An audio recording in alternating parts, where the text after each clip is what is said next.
Capítulo 7. Haciendo separación, por las buenas o por las malas. En mis visitas a mis padres tuve la ocasión de ver el daño que se hizo y se hacía a la congregación de Berlín. A muchos de los ancianos los obligaban a renunciar sobre pretexto de ser infieles, y siempre noté que los reemplazaban con elementos jóvenes. Nombraron un director de servicio y estos directores fueron colocados encima de los presbíteros, presidentes o ancianos de las congregaciones. Debería ser considerado como superior porque el director servía a la sociedad y el anciano servía solamente a la congregación local. Hacia 1917 los comandantes del servicio eran los absolutos administradores y los ancianos para ese mismo tiempo habían sido removidos uno a uno. En esta liquidación, los directores recibían sus órdenes de Magdeburgo y Magdeburgo las recibía de Brooklyn. Las congregaciones cambiaron de aspecto. Jóvenes como yo éramos nombrados a servir como directores de servicio y nos escogían a los que éramos impulsivos y mecánicamente leales a la sociedad, y ejecutábamos nuestras labores con rudeza sin importarnos las cabezas canas ni sus venerables servicios en el pasado. Nos instruyeron para deshacernos de ellos empujándolos a un lado sin miramientos y sin escrúpulos. Para vergüenza mía, confieso que serví en calidad de director en una congregación de 175 estudiantes de la Biblia, a donde me enviaron para imponerles nuestras reglas. Se rehusaron a aceptarme como director de servicio y no quisieron recibir mis instrucciones.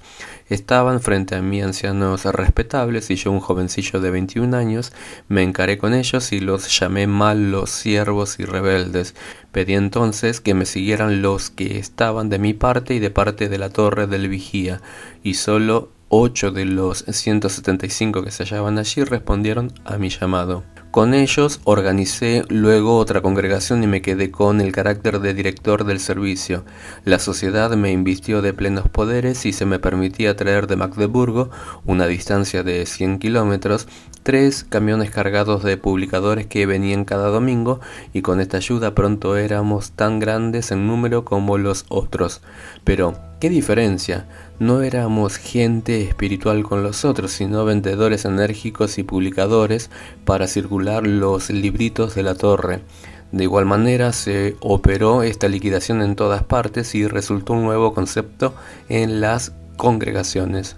A los ancianos se les regalaba los asientos de atrás para que se ocupasen de lo espiritual, y el director era la figura suprema para llevar adelante las instrucciones de los jefes.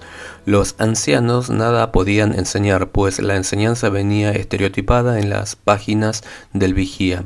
Por fin, la sociedad eliminó de un todo el trabajo de los ancianos.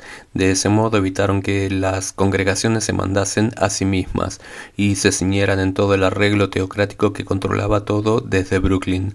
Algunas congregaciones grandes se rebelaron a estos edictos, pero nada les valió. La sociedad les impuso ayudantes que los rodeasen y que eran jovencillos preparados para servir a la sociedad. Estos gozaron de ilimitados derechos y prerrogativas, crearon no pocos disturbios y se descubría así los que se oponían a las miras de la torre del vigía. Entresacando en Betel. Nuestra Betel se organizó para estar de acuerdo en todo con la dirección de Brooklyn y se liquidaron los recalcitrantes. Esto llegó a su completo desarrollo. En los años 1924 y 1926 no se nos pagaba nada por nuestros servicios y considerábamos que así servíamos más fielmente al Señor.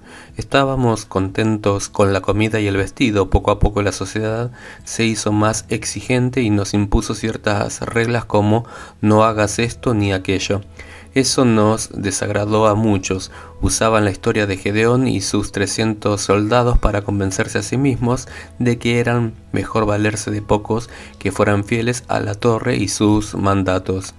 En 1926 se terminó esa separación y la sociedad creía haberse quedado con el oro puro y con ellos iba a formar la cabeza de la teocracia, según la estatua de Daniel, capítulo 2, versículos 31 al 34. Maniobras encubiertas. En la revista de la Torre del Vigía se hablaba sin cesar de la defección de la clase de Mardoqueo Noemí, lo que significa que se referían a los mayores. Era una maniobra de la teocracia. Se acusaba a esos fieles de haber abandonado la sociedad y los llamaban disidentes, murmuradores e infieles.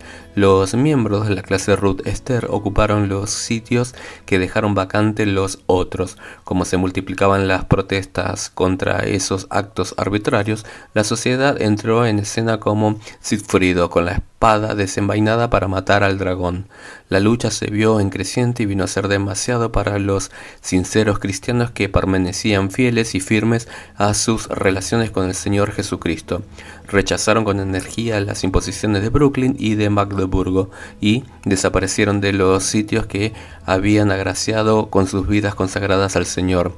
Alterando los textos de la Biblia y haciéndolos ajustarse a sus planes, desconocieron a todos los ancianos o presbíteros, y Brooklyn, al igual que Magdeburgo, quedó gobernada por agentes de la teocracia que se llamaban a sí mismos siervos fieles y prudentes.